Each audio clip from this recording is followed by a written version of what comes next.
without doing any research in it, if I just throw out the name Mitchell Trubisky, what do you think of the year he had last year, along with his first 3 years in the league? What anything hit you there? Well, I wasn't in favor of drafting him coming out of college. I know some. That was the year where there was a division. I'm laughing at myself. I'm saying that was the year there was a division in the Browns headquarters about who to pick. Right. It's one of the many years there's been a division in the Browns headquarters about who to pick.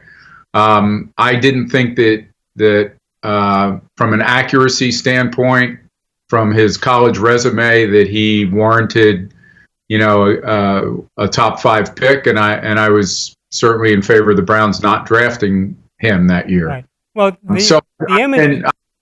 Go ahead. The image is that he really hasn't played well, but when you dig into the numbers, it's not too bad. He's got one more year in the league than Baker Mayfield, and if you look at what Trubisky has done in his first 3 years, I wonder if you'd be happy with him if Baker Mayfield had the same numbers. You look at this Trubisky after 3 years now in a quarterback competition with Nick Foles, and year 3 is critical for Baker Mayfield if you consider what's happened to Trubisky. So in 2017, Trubisky comes out 4-8, 59% completions, 2193 in yards, and 7 touchdowns, 7 interceptions. The head coach of that team was John Fox, and then they move on to Matt Nagy, and Trubisky has an 11-3 record, 67% passing completions, and he had 24 touchdowns and 12 interceptions. That's not a bad. Those numbers look pretty good, don't they? Yeah, they certainly do. Yeah. Well, they don't look good after last year. 8-7, 63% completions, 3138 yards, 17 touchdowns, and 10 interceptions. And so they bring in Nick Foles. I have a friend in Chicago who's a football guy, and he never liked Trubisky right from the beginning. And following it from Cleveland, it seemed that he wasn't doing that badly. But now the point is, if you back it up against what Baker Mayfield has done in his 2 years, in 2018 he had a 6-7 record as he came in that New York Jets game, and he had 63.8% completions, and his head coach in that year was Hugh Jackson and Greg Williams. Then he goes to 2019 with a 6-10 record, 59% completions, 22 touchdowns, and 21 interceptions under Freddie Kitchens.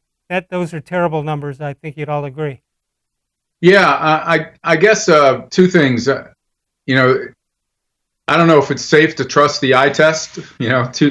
Too many bad picks have been made in drafts, probably because GMs did just that. But I looked at Baker Mayfield his rookie year, and I thought I saw a guy who saw the field better than Trubisky, who had more presence in the pocket than Trubisky, who was mobile when he needed to be.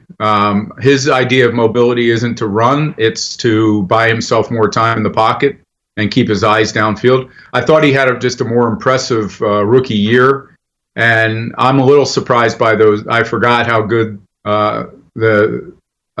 his Trubisky's team was in the second season in the NFL. So it is a real interesting comparison, but I guess if I had to right now, if you redrafted with both those guys in the class, I would think, and maybe I'm wrong, that most NFL talent evaluators would take Mayfield over Trubisky. Yeah, I agree with that. But when you think about what is happening, it's almost like Baker Mayfield should take note of what's going on with Mitchell Trubisky, because you don't get a guaranteed 4 or 5 years anymore. You better put up in the first 3 years, or you're on the way out the door.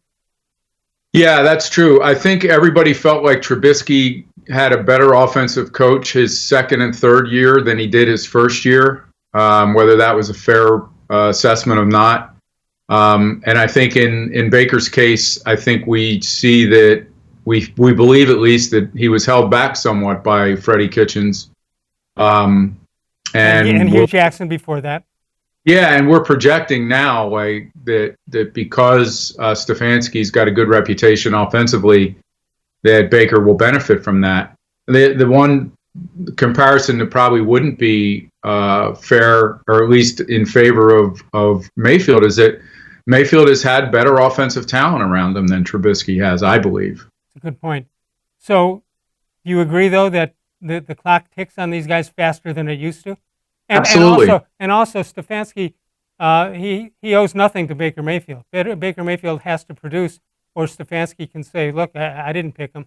My coaches Yeah, didn't pick him." right. And the GM who selected him isn't there. Now the owner may be the one that says, "Wait a second, we invested a number one overall pick in this guy. Let's let this play out." I mean, it is his final decision. But yeah, I think if he has another season similar to last year, if he's not the accurate quarterback we thought he was his rookie year, if with that talent around him and innovative offensive coaching, he doesn't have a good season, then I think it's the clock is going to start ticking really loud on him.